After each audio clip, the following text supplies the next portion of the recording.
Today on Sekulow, the world awaits the next move of Vladimir Putin.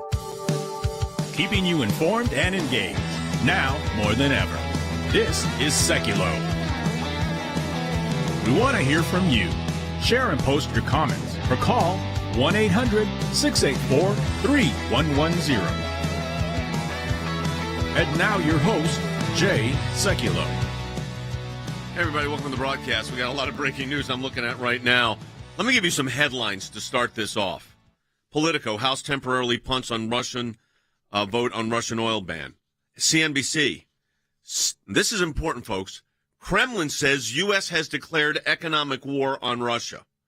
The Hill, House to vote on stopgap measure to avert government shutdown.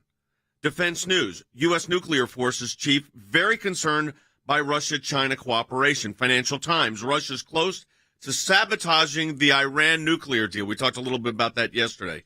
Fox News, Russian official says Iran got much more than it expected in revived nuclear talks. Axios, Pentagon rejects Polish plan to give fighter jets to U.S. to supply to Ukraine, which was an interesting move. They were the Poles were willing to give up their MiGs, but they wanted them not to go directly to Ukraine. They wanted to send them to us, the United States, in Ramstein Air Force Base in Germany, and then move them to Ukraine. And this is how war starts at an escalated level. Andy, you and I were talking before we went on the air that when you study World War I and World War II, these kind of moves are the escalating factors.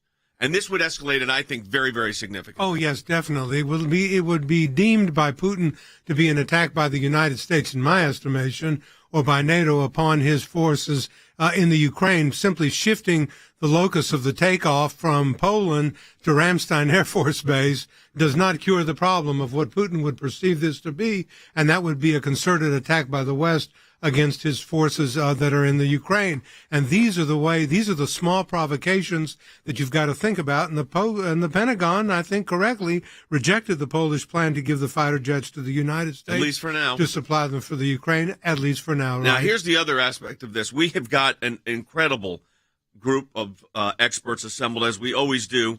Congressman Mike Waltz is going to be joining us. Of course, he has served in these regions.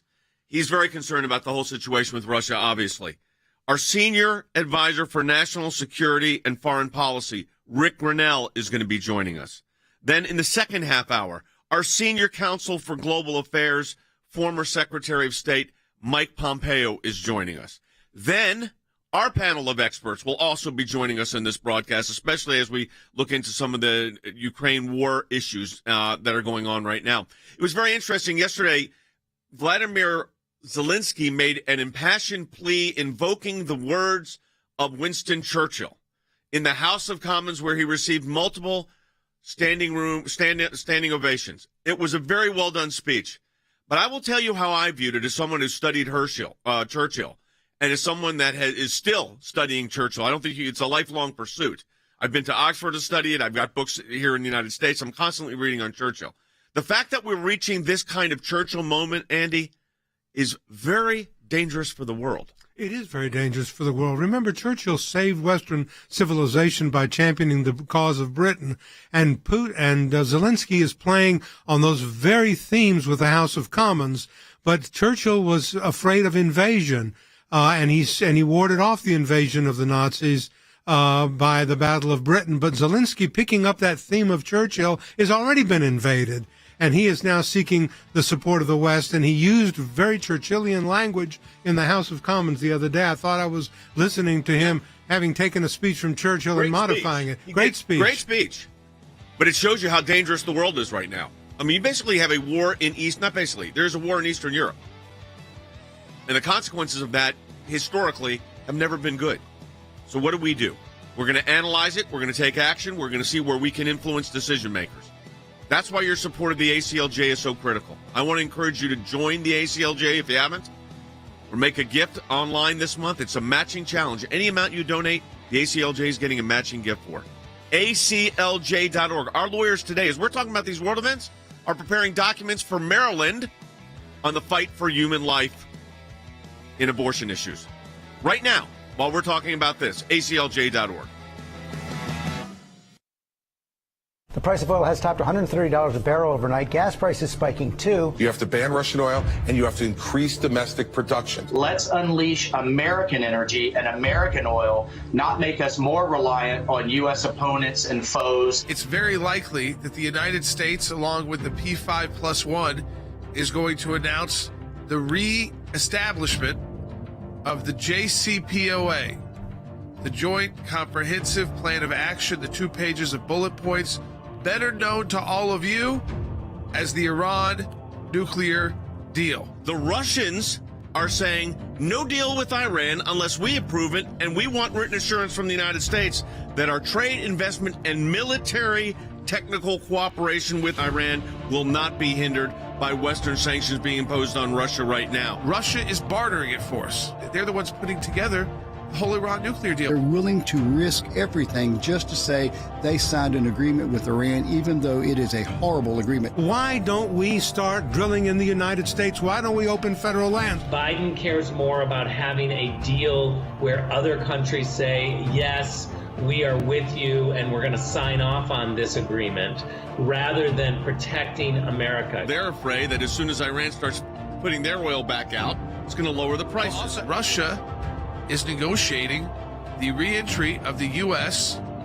and Iran back into this 2 pages of bullet points. A disaster to begin with on 100 different levels, including you're providing actual cash to the largest exporter of terrorism in the world. This is what they think you'll be okay with if they can bring down the price of $1. They won't invest in the U.S., and they won't invest in the U.S. Either in U.S. oil and U.S. jobs that would bring. Support the work of the ACLJ at aclj.org.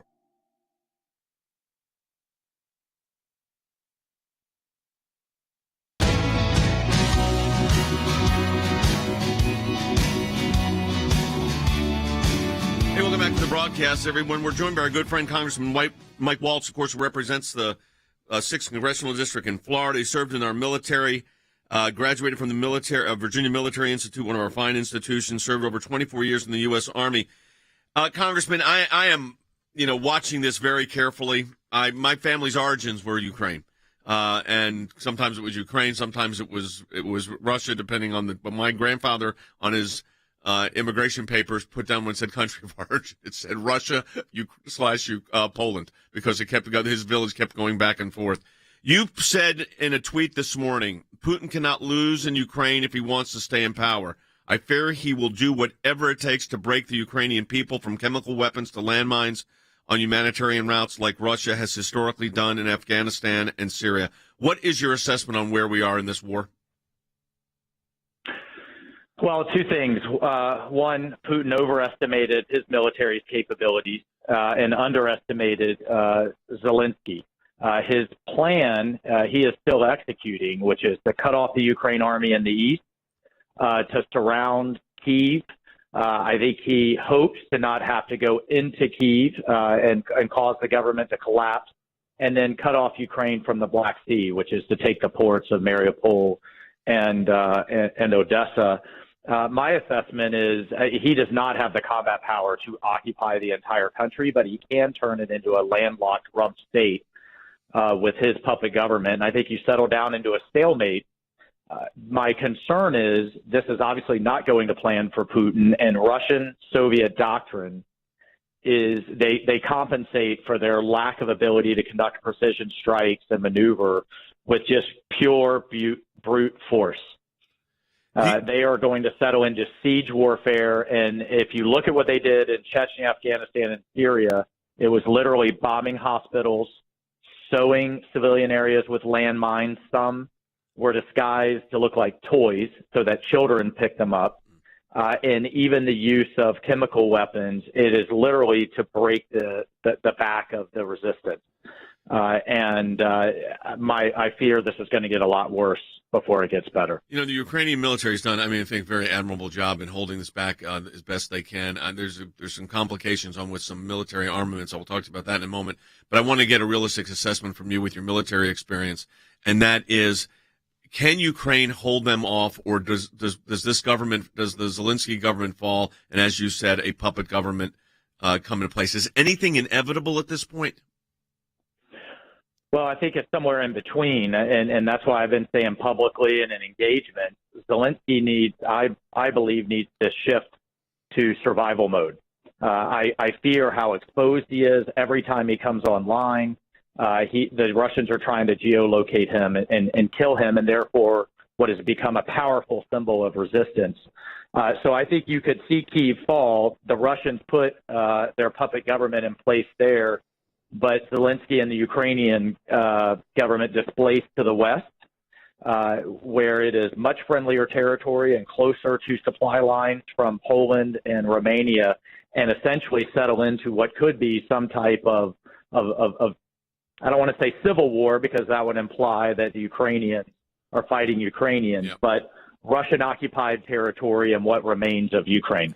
One of the issues that we are also looking at is this ban on the president put in place on Russian oil. What impact are you? First of all, what's your thoughts on that, and what impact do you see that having? Well, like most things Biden has done too little, too late, including providing arms that the Ukrainians should have had beforehand. When I was out there last year, they were begging for Stingers, Harpoon anti-ship missiles, and more Javelins, and the White House was sitting on them. Here nor there. On the Russian ban, absolutely all for it. Bipartisan support. Congress pushed them in the right direction. The question is, what do you replace it with? And the answer is not to replace it with other U.S. adversaries and make us, shift our addiction from Russian oil to Iranian and Venezuelan oil. And I could tell you, Floridians, particularly our Hispanic community, are in an uproar over these talks with Venezuela. It's unacceptable. We discussed that internally here yesterday, actually, because we do a lot of work, as you know, all over the globe. And our senior counsel, Andy Economy, was with me in the studio, was a doctorate in history. And the idea, we talked about this yesterday, Andy, very briefly on air, but we talked about it extensively afterwards. The idea that we are going to lift sanctions on Iran, put sanctions on Russia, try to cut deals for oil from Venezuela, from Maduro, to prop that government up, is nonsensical. Yes, it is. It makes no sense to go to a dictator and make friends with him. Why not make friends with people in Pennsylvania and let them dig instead, drill for oil? And I wanted to ask the congressman, do you think that it's wise, Congressman Waltz, for us to be going to dictators like Maduro, to the Iranians, or making obeisance to the Saudis and begging them, who apparently put us on voicemail and said, we'll get back with you? What do you think of that approach to the president? Yeah, well, I mean, it really says something that in 18 months we've gone from generational peace deals in the Abraham Accords with a number of Middle Eastern countries standing side by side with the Israelis, the Saudis moving in that right direction, standing on the White House lawn, peace in the Middle East, to now Iran racing towards a nuclear weapon. And the Saudis and our very close allies, who I fought alongside in Afghanistan, the Emiratis, won't even return the president's call. And that's all because of this sellout that they see happening to Iran, this desperation for a deal at all costs that's selling them out and their security interests as well. You just can't make up how bad this is, and just bad decision after bad decision by this administration. I want to return back to the situation because you're a military guy, and to the situation in Ukraine right now, and that is, there was talk that Poland was going to provide their MiGs to Ukraine with the backfill request for F-16s from the United States. A Lend program. We've seen that before in other wars where it's done. Lend-Lease. Here's the question. Now they're saying, the Poles, out of nowhere, supposedly our Department of Defense was totally taken off guard. That's what we were saying last night. The Poles said, well, you know what? We don't want to send the aircraft from Poland to Ukraine.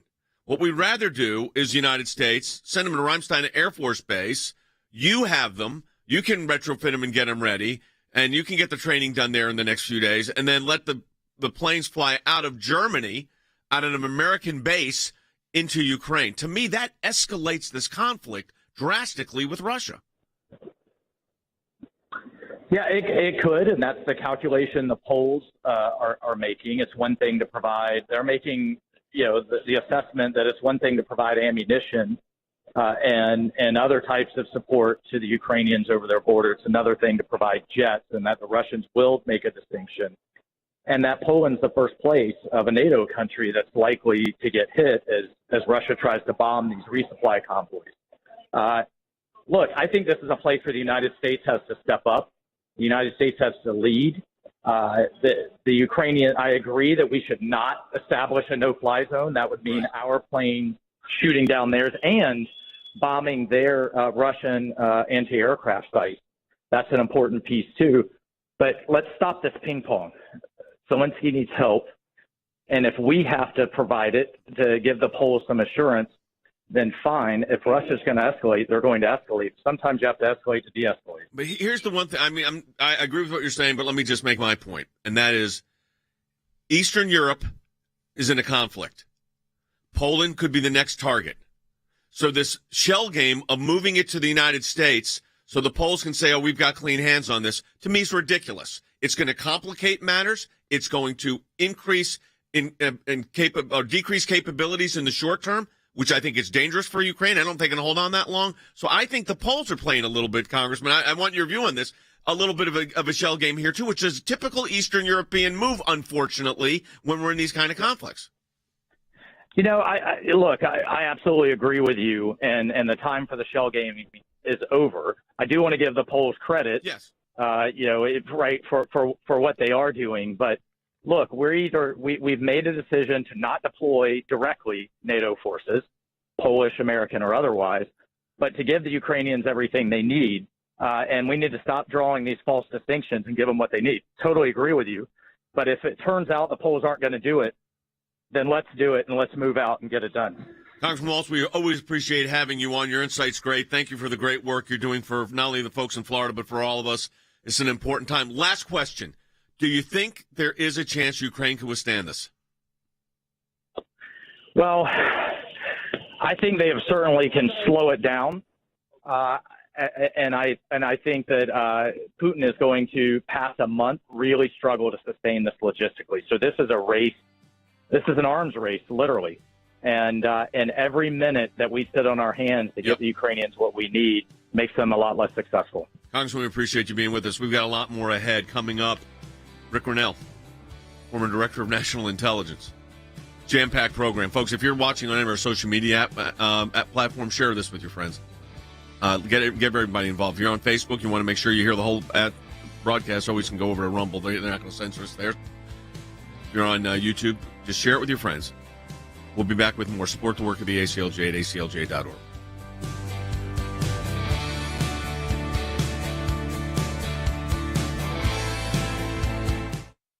When we see something, when we hear something, when we're concerned about an issue, we don't just talk about it. We do something about it. And that goes to our Government Accountability Project. The things that are important are knowing where to look and who to look at. What we're trying to do is get information that we, the people, are entitled to. We sort of call them puzzle pieces because we don't know which ones we're going to need in the long run. But you gather all the puzzle pieces together, and then you start to put them together to uncover the truth, really. The Freedom of Information Act, that's a statute that allows us to get information from the government. Starts with a letter from our offices in Washington to these agencies.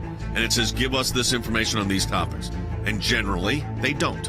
And then we go to court. We go through a series of lengthy negotiations back and forth about what they'll give or what they won't give. We may get tons of information that's redacted, and we have to then go back and say, you redacted too much. We can't really find out what you're giving us because it makes no sense. So it goes through a process of litigation. That is how you get information, and that office is going to be more active now more than ever. The ACLJ has been extremely active in vigorously seeking to hold these bureaucrats accountable. We have filed hundreds of FOIA requests. We have received over 20,000 pages of documents in our litigation. How was our government operating? What were they driving at? What was their agenda? What was their motive? And I will tell you, sometimes the picture that it paints is one of terrific abuse. You're finding a nugget in a gold mine. Occasionally you'll come up with something that is really a bombshell, but you have to persist in doing it, and that's what we do. That's a little bit of what we do through our Office of Government Accountability, and of course that comes under our Office of Government Affairs. So your support of the ACLJ supports all of that.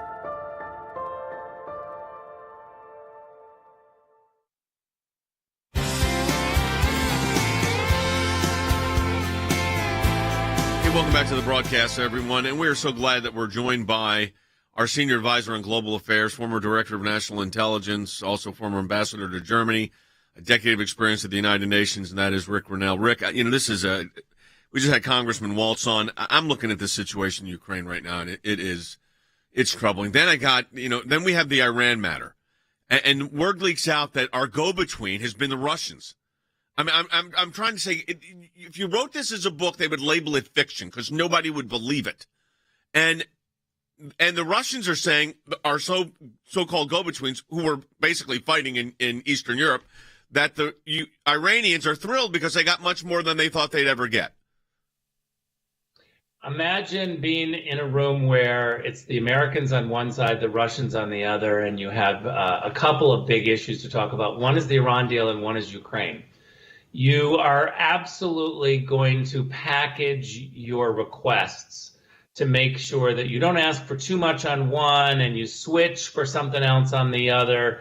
The art of diplomacy for the Biden administration is that consensus matters. It matters that the other side, the Europeans in these negotiations, are happy. And so we've been relying on the Europeans and the Russians to carry some of our water and to make the points with the Iranians. Imagine that we're relying on the Russians for an Iran policy while also trying to be tough on them because of what they're doing on the offense in Europe.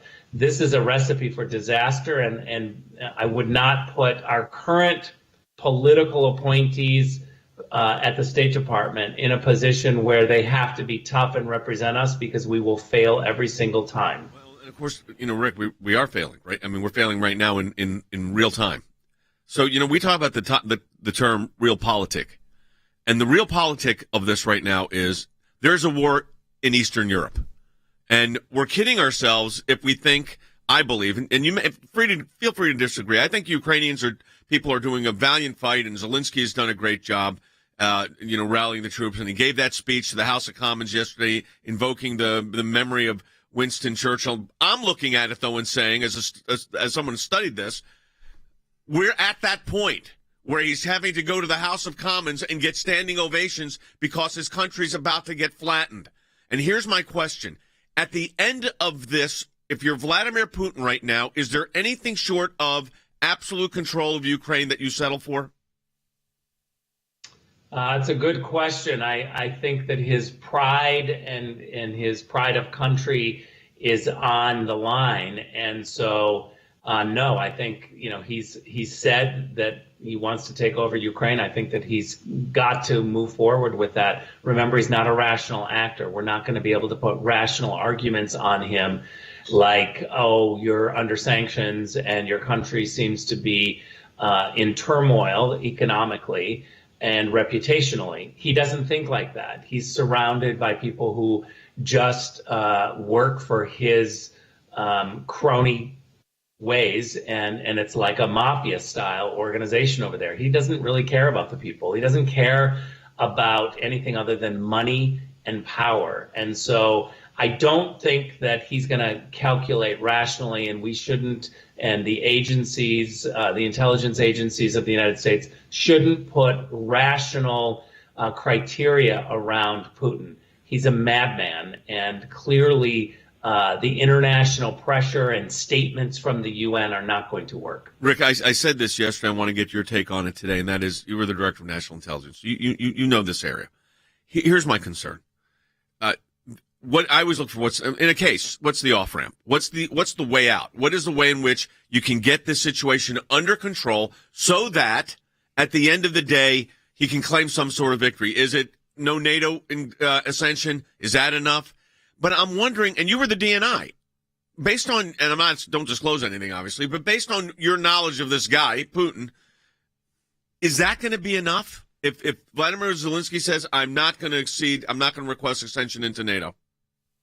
That's my whole point, Jay, about a rational discussion. I mean, for you and I, an off-ramp seems logical. It seems like maybe you could calculate you overreached and now you've got to save face. That is not going to happen with Vladimir Putin. He is, let me just be very clear. He's in a different state, and we cannot subscribe rationality to him. If we could, Bill Burns, who is the head of the CIA and who was ambassador to Russia, would have been able to somehow maneuver this before we saw a bloody war unfold. But we're not dealing with a rational actor, and that's the whole scary part here. I asked this question to Congressman Waltz. I want to ask this question to you, and I'm not asking for a prediction. And I want to see look, I've said this before. Ukraine has got its own internal problems and has had its own internal problems. They have oligarchs. There's corruption. There's all kind of problems. But the people are trying to live, and the people in the towns and the villages are working, and they just wanted to go along with their lives and feed their families and educate their kids.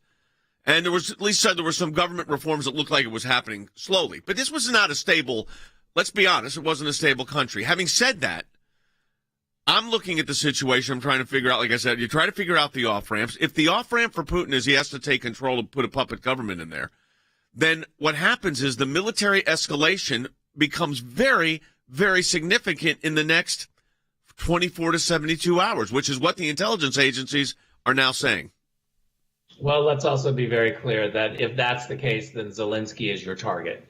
And that'll be an incredible bad move on Putin's part. He doesn't realize that he is ostracized forever from the international community. I've never seen the Europeans make such a flip so fast.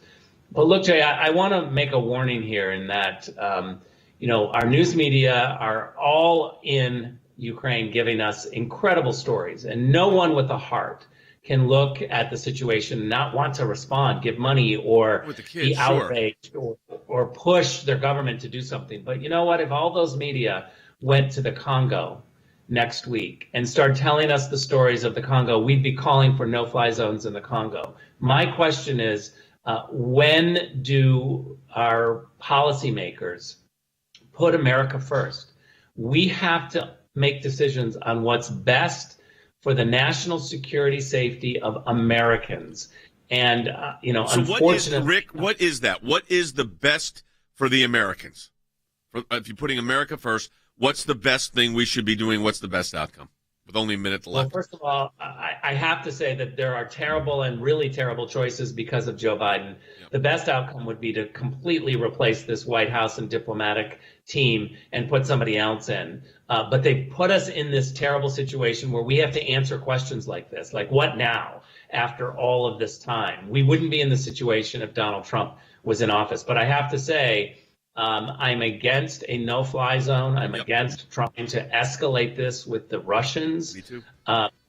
But if Putin crosses into a NATO member country, Article 5 must be enforced, and that's a red line that we cannot back away from. And that's World War III, potentially. I'm not disagreeing. But this is where this thing one stray missile and you could have a mess. All right, Rick, we appreciate your analysis as always. They're tough times, and having you on our team to analyze this is very, very helpful. Our members appreciate it. We thank you. We're going to be joined coming up in just a few minutes by former Secretary of State Mike Pompeo, Senior Counsel for Global Affairs. So with the ACLJ, we have these experts, and we have these experts because of your support of the ACLJ. Go to aclj.org. Join our team at the ACLJ. Back with more in a moment. Here's what I want to say to our ACLJ members, or for those of you that enjoy watching this broadcast. Whether it is going after the deep state, whether it is litigation that we're engaged in, whether it is defending the persecuted church and getting individuals out of prison because of their faith in other countries, whether it's training lawyers to fight for religious liberty, not just here in the United States, but around the globe, whether it is producing a daily, 5 days a week, 1-hour live television and radio broadcast heard on thousands of radio stations, on TV platforms, on social media platforms. Your support of the ACLJ enables us to do all of this. We want to encourage you to support the work of the ACLJ. And when you do that, you're supporting our production teams, our videos, whether it's that kind of production and other things that we are working on. The ACLJ is front and center on this. We're in a matching challenge campaign. Any amount you donate, we get a matching gift for. Go to aclj.org. Keeping you informed and engaged. Now more than ever. This is Sekulow. And now your host, Jay Sekulow. Hey, everybody. Welcome back to the broadcast. We have got a lot to talk about. We've already been joined by Congressman Waltz. We've just finished up our interview with our Senior Advisor for Global Affairs, and that is international security issues, Ric Grenell. And in the next segment, we're going to be joined by the former Secretary of State, Mike Pompeo. We're talking about, obviously, Ukraine. There's a historical moment here, and I wanted to get Andy's impression on this. Vladimir Zelensky, and do we have any of his speech? I don't know if we have it because it was translated. We'll check to see if we do. Where he gave a speech was very Churchill-esque. He utilized some of the same phrases that we will fight them in the air, we will fight them in the seas, famous speech. Got a huge standing ovation. I looked at it and said, great speech, great reaction, very dangerous time. Very dangerous time. That speech, historically, was because of a very dangerous time in England. Yeah, I mean, it was on the eve of the possibility of a Nazi invasion of Britain. And Hitler and Churchill stepped up to the plate and saved Western civilization, in my opinion. Zelensky is trying to do the same thing in his appeal to the British House of Commons yesterday. You know, usually applause are not permitted in the House of Commons. It's a rare occasion when the Speaker will allow applause in the House of Commons. You usually hear them say, hear, hear, when they're in favor of something. But Zelensky very deftly and appropriately took phrases from Churchill's speeches, as Jay was alluding to. We will fight them on the bridges. We will fight them on the roads. He knew exactly what he was doing because Britain is a very history-conscious nation. Remember, the war was fought there on British soil in the Battle of Britain in the 1940s, okay? And he knew exactly what he was doing, and he elicited a standing ovation because his country is under attack, and the British supported him. But this also means, Jay, that we are at the crossroads of what could escalate into a huge conflagration. Well, that's where this whole issue of Poland changing the deal. The understanding was Poland was going to release its MiGs to Ukraine. Ukrainians would fly them in to their air stations. And then the Poles, without telling the United States before, say, no, we're going to ship them to the United States, to Ramstein Air Force Base. You deal with them there, and then you decide how they're deployed, which puts us in direct conflict with the Russians. And here's the problem. One errant missile, one errant move on a civilian target in a NATO country, and you literally can start a global conflict. So we need to figure out what are the de-escalation points in this to figure out the way out. So when I do a case, I always look for, if they're not going to buy my whole position, what's the off-ramp? So if you're Vladimir Putin, the plan was I was going to march into Ukraine, and in 48 hours I had Ukraine. Now I'm thinking to myself, Vladimir Putin, I've been in there for 13 days. It's not going great. I've lost a lot of soldiers. It's a bloody mess. I'm hitting civilians. I'm losing world support. I've got problems here. There are some real issues I'm having. What's my exit ramp? Zelensky yesterday didn't get a lot of attention, said, well, we may agree to not sink Ascension into NATO. Now, would that be enough? And he would go back and pull his troops out? I don't know. Would it be that Crimea is permanently ceded over to Russia? I'm not saying to do this. I'm just trying to think, what is the off-ramp for Vladimir Putin? Well, a possible off-ramp would be a commitment in writing and enshrined in their constitution. And again, I'm not advocating this, but I'm saying as a possible off-ramp that the Ukraine will not seek accession to the European community or to NATO. The concession of the Donbass region, which has essentially been taken over, and then taking over Crimea. But will Putin accept this, or does he want the whole enchilada, as we say? And he may indeed want to have to swallow Ukraine and Moldova before it's over. We don't know. If you're watching on our social media applications, and a lot of you are on Rumble, and we appreciate that, and that's our preferred place to go, Facebook, YouTube as well, share this with your friends. Coming up, the former Secretary of State, Mike Pompeo, the guy that sat next to Putin, who has negotiated with Vladimir Putin, and all the Russian leaders you're talking about. Mike Pompeo has been in the room negotiating. We're going to get his insight on all of this. And all of this can happen because you support the work of the ACLJ. So we encourage you to go to aclj.org and give your matching donation. It's tax deductible, and whatever you donate, we get a matching gift for. aclj.org. Back with more in a moment. Gas prices had already hit an all-time high before President Biden announced the U.S. would ban oil imports from Russia. Gas prices are breaking records again, the national average hitting $4.25 a gallon, and President Biden warning there's more to come. It's going to go up. When asked what he can do about it, Can't do much right now.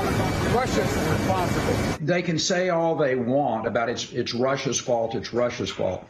But this problem started on day one when he stepped into the White House. The typical American household is now set to pour out nearly $2,000 more per year on gas. By Memorial Day, the national average could be as much as 50 cents higher than it is today, with prices remaining that high or worse for the 4th of July holiday. Supply has not been keeping up even before the conflict in Ukraine, the Russian invasion. If we are now constraining supply even more, that's going to drive prices up. The only viable path to energy independence for the American economy is to reduce the energy intensity of our economy overall, and ultimately to reduce it to zero and get ourselves to a position where we're no longer reliant on fossil fuels. This is Wizard of Oz time for the American people. You know, the Biden administration is saying, please don't pay attention to the little man behind the curtain. This administration's policy when it comes to energy is completely incoherent. President Biden started literally his first day in office basically declaring war on domestic energy production. He shut down the Keystone Pipeline on the first day in office, killed 11,000 jobs, 8,000 union jobs with a stroke of a pen. He halted all new leasing on federal lands, both onshore and offshore, and he stopped development in Anwar, a small region of Alaska that is incredibly rich in oil reserves. It's his policies that have caused this, and it's his policies that are going to continue to drive up the cost of living in America.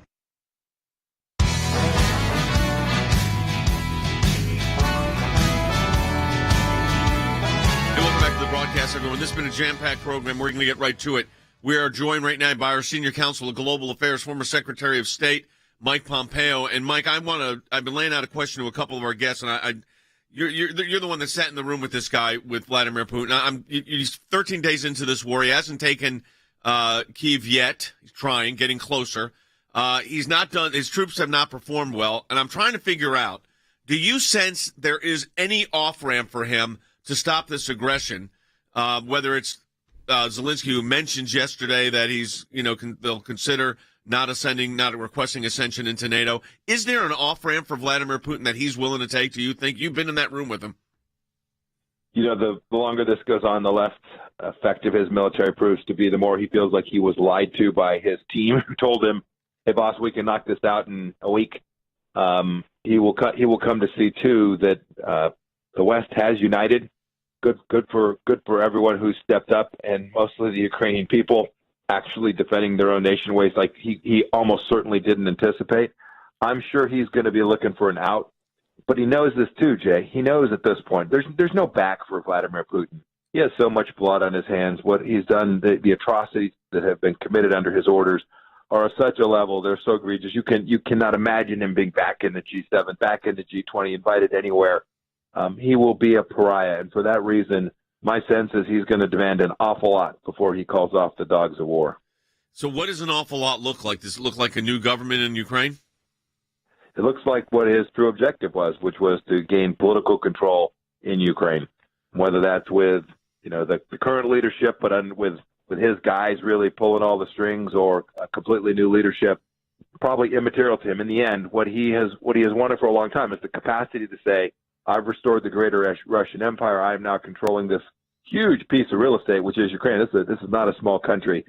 And I think that's his ultimate objective. He's going to stay at that until one of two things happens. One, he either achieves it, or second, he no longer has a combat force capable of actually delivering the ultimate solution. So he is either going to achieve this, or there's a lot of Russian soldiers going to die trying. You know, as you know, I do a lot of international law. I've appeared before the International Criminal Court in The Hague 3 different times, which is unusual for an American lawyer, representing U.S. interests, representing Israeli interests in various cases. But I'm thinking now that the war crimes that they're trying to put forward, it sounds like, are there war crimes? Sure. Is there an adjudicating body here? Probably not.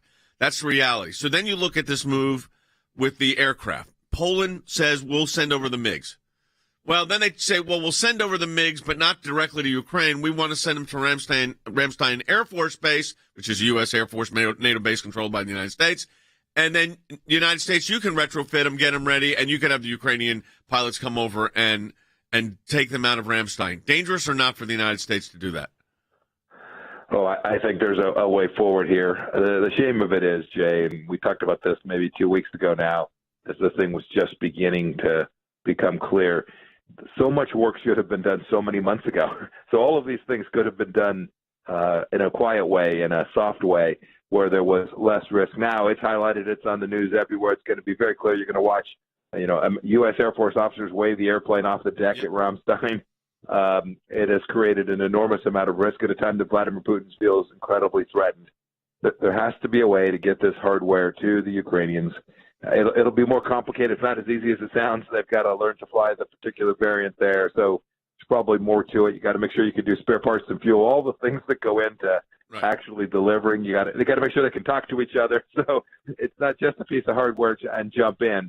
But this is something that's deeply within the agency and capacity of the United States of America. We ought to be doing it, whether it's through our intelligence services, doing it clandestinely, or something more open like the Poles have been talking about. Yesterday, President Biden announced that he was going to ban oil and gas imports from Russia, but he said that our European partners cannot do the same, so they failed to secure a coalition.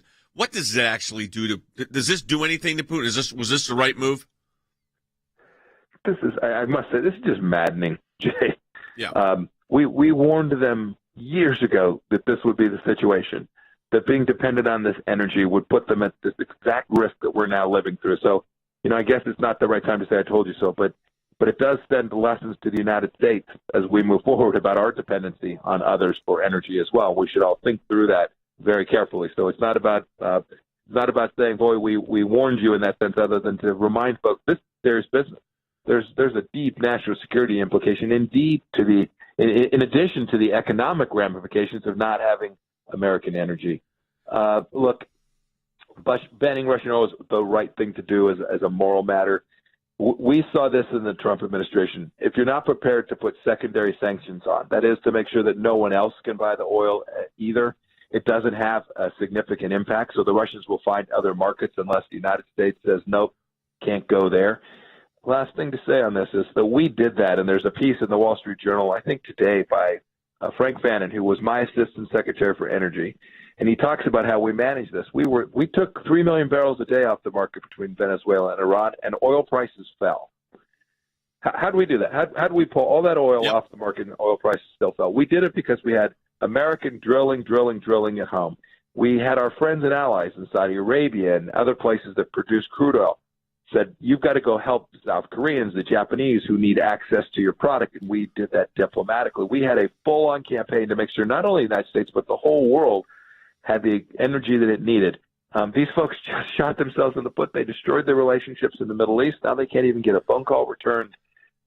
This does not bode well. This is diplomatic malpractice, to say the least. You're right. And the American people are going to pay the price for that economically, heating their homes and driving their cars. If Saudis would not return the call, would not take the call from the President of the United States, it's pretty amazing. So you were just in Taiwan. You called on the United States to recognize Taiwan as a free sovereign country. First of all, how are the Taiwanese reacting to what's going on with Putin and Russia and in Ukraine? Well, they're heartened by the fact that the Ukrainian people have been so successful against essentially a communist-built military machine. It gives them some idea that maybe the Chinese Communist Party's military isn't quite as capable as it's all been built up to be.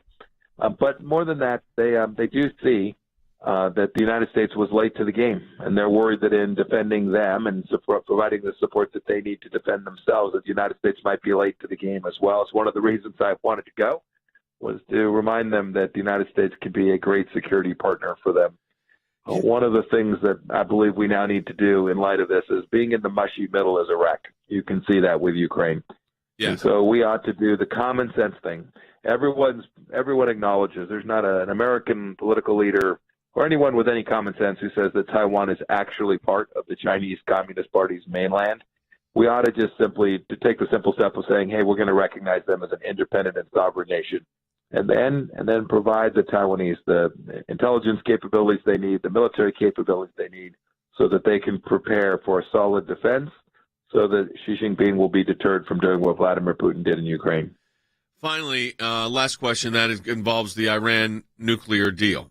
That we find out that the Russians are basically our go-between, which is incredible to me. So we've sanctioned Russia while we're about to take off sanctions on Iran, and the Iranians are bragging, as are the Russians, that they outmaneuvered and outnegotiated the United States in this deal.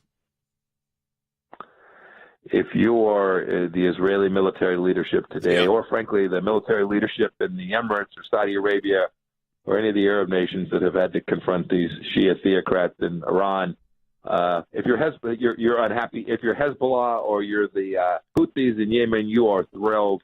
And if you're the Russians, the Iranians, and the Chinese, you are chuckling that you have rolled the Americans in Vienna. This is a deal that puts the West, all of us, at risk. It is so disheartening to see what appears to be a shorter deal, a weaker deal, with even less verification, and by 2031, a pathway which would let Iran have as much enriched material as they wanted. It's incomprehensible to me. I hope they reconsider, and I hope that I guess my only other hope is perhaps that Khamenei will reject this deal as well. Maybe he might get more. Or now the Russians saying they may want the deal scuttled. So who knows? We appreciate it, Secretary Pompeo, as always. Thanks for being with us. You know, and I'm going to tell you this. You look at the situation with Iran, and Andy, we know they are the largest state sponsor of terror in the world. Right. And we're removing sanctions off of them and putting them onto Russia. Not that we shouldn't sanction Russia. I agree with that. But to take it off of the Iranians. Well, it's just what Secretary Pompeo said. This is diplomatic malpractice in the extreme, to be in a position where you're using a adversary like the Russians to negotiate on your behalf. Think about that, in a deal that would give the Iranians billions of dollars of money in exchange for really nothing but possibly buying oil from them, instead of doing what Secretary Pompeo said, drill, drill, drill, and I mean in the United States. Well, here's what you got. We don't have time to play it, but I'm going to play it when we come back. And that is, look, Putin is trying to establish the old USSR. Let's not kid ourselves for a moment. Can we get an off-ramp? We need to be thinking about that. We should always have one. As we said, it should have been planned. But this is complex stuff, and we're playing nine-dimensional chess here with the world waiting. Your support of the ACLJ allows us to give you this analysis, to put this broadcast on the air, to engage these issues in Washington and around the globe, including the UN. Support the work of the ACLJ at aclj.org.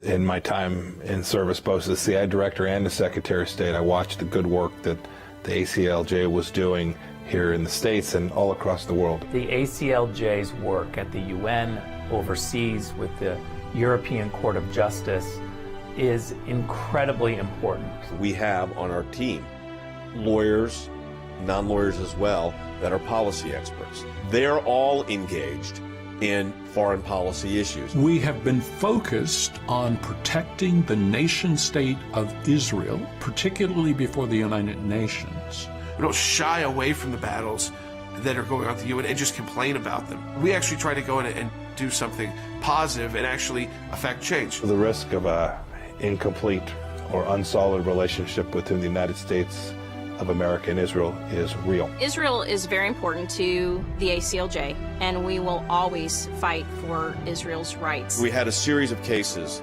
at the European Court of Human Rights, primarily dealing with religious liberty. And as Secretary of State, I saw this too. Nations that had more religious freedom were on firmer footing. They had better democracies. America has always been the world leader in religious liberties in freedom of conscience and freedom of speech. We've taken the First Amendment, and that has been our cornerstone.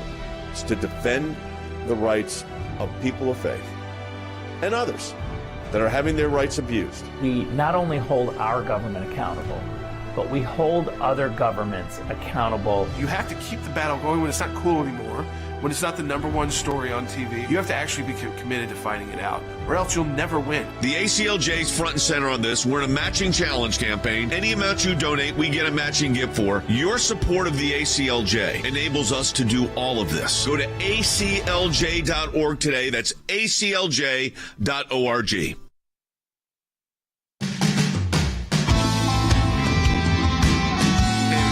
The broadcast. It's flown by. We're on the last segment. If you want to talk to us, 1-800-684-3110 is the number. That's 800-684-3110. Colonel Wes Smith has joined us. We're going to the phones again. 800-684-3110. Pete has been holding. Pete, you're on the air. Hi, Jay. Thanks so much. Just a comment on possible off-ramps for Putin. It doesn't look like he has too many. If he simply stops and takes his army back home, I don't see any way the Ukrainians would get any satisfaction out of that. It would seem like there's so much destruction that's been wrought already that there's really nothing that could happen positive that way. What do you mean? Are you saying if Putin were to take his troops and leave? Yeah, for some that would be a reason win for Ukraine. Let me be clear. And I'll ask Colonel Smith this. If the Russians decided this wasn't going well enough, and even though there's been a lot of destruction, a lot of loss of life of innocents, if the Russians were to pack up and leave and go back to Russia, I think that's a win. That is absolutely. I don't think it's likely. No, that's Zelensky's his goal. He wants that to happen. Forget reparations. Forget about immediately how you'd rebuild the country. Here's the thing that's interesting about this, though, Jay. Military strength and political will, that is the key to deterrence. If you have a strong military in a geopolitical neighborhood and your enemies believe you're willing to use it, no one wants to pick a fight with you. What has happened with this whole deterrent issue, Jay, is that Putin has turned the tables. Now he is deterring us instead of us deterring him. So here's this is an interesting comment from William Burns, CIA director. Take a listen to this, number 24. Putin is determined to dominate and control Ukraine, to shape its orientation. He's been stewing in a combustible combination of grievance and ambition for many years. But, Andy, you talked about this historically. Yeah. This goes back more than many years. Oh, yeah. I mean, I agree with Ambassador Burns' statement. This is not anything new. Putin is looking to restore the Russian Empire under the Tsarist regime that was established by his namesake, the Prince Vladimir. And this goes back to the 10th century, 988, with the Christianization of the Rus and their baptism and acceptance of Christianity. Don't think that the Russian Orthodox Church, the official church, is not behind Putin. They're behind Putin 100% in this, because the Russians became baptized when and where? In Kiev, in the caves of Kiev. And he sees this as part of the historical Russian Empire, and he wants it back. I don't think he's going to retreat, Jay. No, I don't think so either. Now, the question is there an off-ramp? So let's talk about an off-ramp. Is the Ukrainian statement yesterday from Zelensky that they would consider not seeking ascension into NATO, is that enough of an off-ramp for Putin, or is he committed to the territorial gain? I think that is enough of an off-ramp in the short term. Long term, I don't think. What is it? Explain to me the difference between short term. Would that cause his troops to pull out? Yes, I think it would. I think that's a possible off ramp for him for now. However, my concern is going forward. Since 2008, this is his third invasion, Putin's third invasion. So going down the road, you look at the other three former Soviet republics that are now part of NATO. You look at Poland. I think his desire and his ambition is going to come into play again. But for now, I'm talking the next year to 3 years. I think if what do you think? So if Zelensky said tomorrow, I'm not going to seek NATO, what do you think Putin does? Because he said it yesterday. Yes. I think his desire is to take all of Ukraine, but he's been humiliated. His troops are suffering. They estimate between 4,000 and 5,000 Russian soldiers are dead. I think temporarily he backs off. Yeah. Maybe I tend to think he is so committed to this.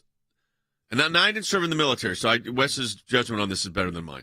But I think he's so committed to this politically that his faith-saving measure here may be something more like this. They put in their constitution they're not going to seek NATO membership. They concede that Crimea is part of Russia. The two Donbass regions are now part of, not just separate, but part of the Russian country. Maybe that does it.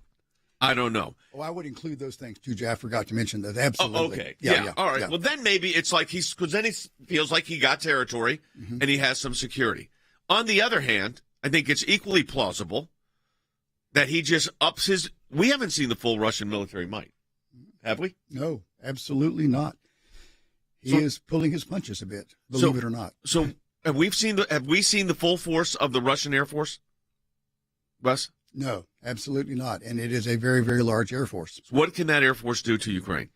They can go in, they can establish air superiority. They have not done that, which is a curiosity because they have the They didn't capability. think they needed it. That's what I think. Exactly. But they can do that, and then they can all use it. They can use their Air Force to select targets and devastate whatever part of Ukraine they want to devastate. They can also knock out their infrastructure. They can basically do a siege combining air and ground forces, and they can starve Ukraine into submission. And I think ultimately that may be what his tactic will be. Yeah, but then Zelensky just sends this out. Okay. This is where I want to take you back a little bit. I know a little bit about Ukraine because I handled an impeachment involving it. Okay, I think Zelensky's done a great job. I think his speeches have been great. The people of Ukraine, as are most of the people of Russia, are good people. But these are not stable governments. These are not non-corrupt. There's corruption in Ukraine. There are oligarchs in Ukraine. But what that does not excuse at all what Vladimir Putin is doing to the people of Ukraine. Okay? But let's know what we're dealing with. I think war crimes have been committed. I'm not sure the ICC is the adjudicating body.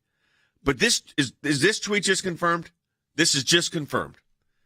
Zelensky said consultations with European Union partners continue, talked with at the European Council president, discussed sanctions against Russian aggressor, the need for coordinated pressure on Russia to ensure the security of civilian, support for the Ukraine in our struggle, and Ukraine's membership in the European Union, Andy. Well, of course, that is not what Vladimir Putin. No, that's not an act of.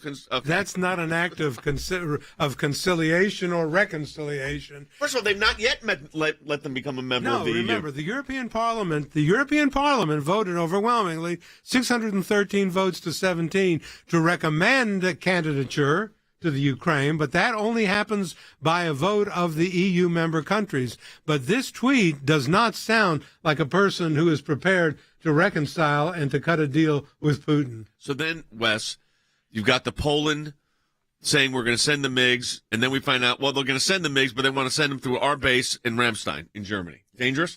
Very dangerous, and it's not the way to do it. As the Pentagon has said yesterday, it's not tenable.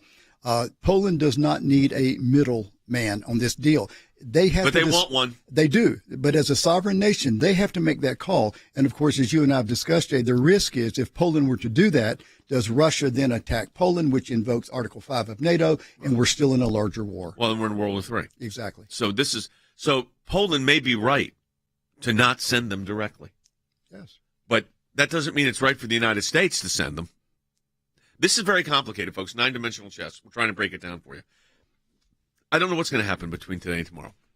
Like you, I'm praying for peace. I'm praying for the people of Ukraine. I'm praying for the people of Russia. This is not good for anybody. We had on a friend of ours who is a well-known Ukrainian musician who also is in a band that's mostly Russian. They're people. And they're being put in horrible... And what's happening with these kids, it's horrible. But this is failure of policy on a global scale. And what we've got to pray is that we don't end up in World War III with all of this. So again, let's pray for the leaders of these countries. That the heart of the king is in the hands of God.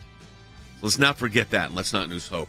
Well, that's going to do it for the broadcast today. Again, support the work of the ACLJ. We're in a matching challenge campaign. Just go over to aclj.org. If you're in any of our social media applications, we certainly appreciate our friends at Rumble, where we know we're not going to be censored when we're on the air. Make sure you're liking or subscribing to these various feeds. We'll talk to you next time.